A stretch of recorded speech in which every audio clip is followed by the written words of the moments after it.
Hello বন্ধুরা, welcome back to my channel. তো আমি আবার একটা নেল আর্টের বড় ভিডিও নিয়ে চলে এসেছি।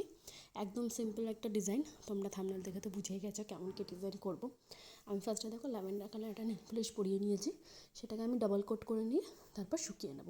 ল্যাভেন্ডারটা আমার শুরুতে মহলে একটু লাইট শেড লাগছে, যার জন্য আমি একটু ডাবল কোট নিয়ে ডার্ক শেড করে নিয়েছি। এরপর দেখো শুকানোর পর একটি ছোটো টাইপের ডটের টুলসে আমি গোলাপি কালার একটা নেল পলিশ নিয়ে নিয়েছি। গোলাপি প্রপার নয়, একটু রানি রানি টাইপের কালার নেল পলিশ নিয়ে নিয়েছি।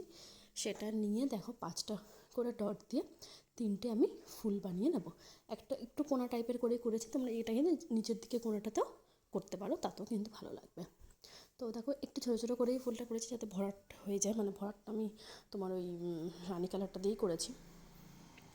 এবার ওটা করে ওটা হালকা হালকা শুকাতে শুকাতে আমি এবার টুথপিকে দেখো ব্ল্যাক কালার নেল পলিশ নিয়ে 3টে করে পাতা পাতা ডিজাইন করছি।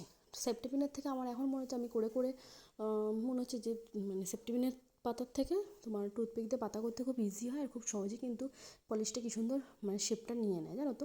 তোমরা কিন্তু টুথপিক দিয়ে করার চেষ্টা করো, তাহলে দেখবে ভালো হবে।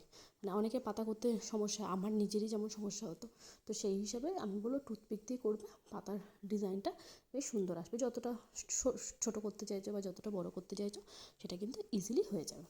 এবার এবার ব্ল্যাক কালারটা লাগাতে লাগাতে ধর মানে পাতাটার ডিজাইন করতে করতে পিঙ্কটা মানে তোমার রানি কালারটা অলরেডি শুকিয়ে গেছে, মানে শুকানো শুকানো ব্যাপার হয়ে গেছে।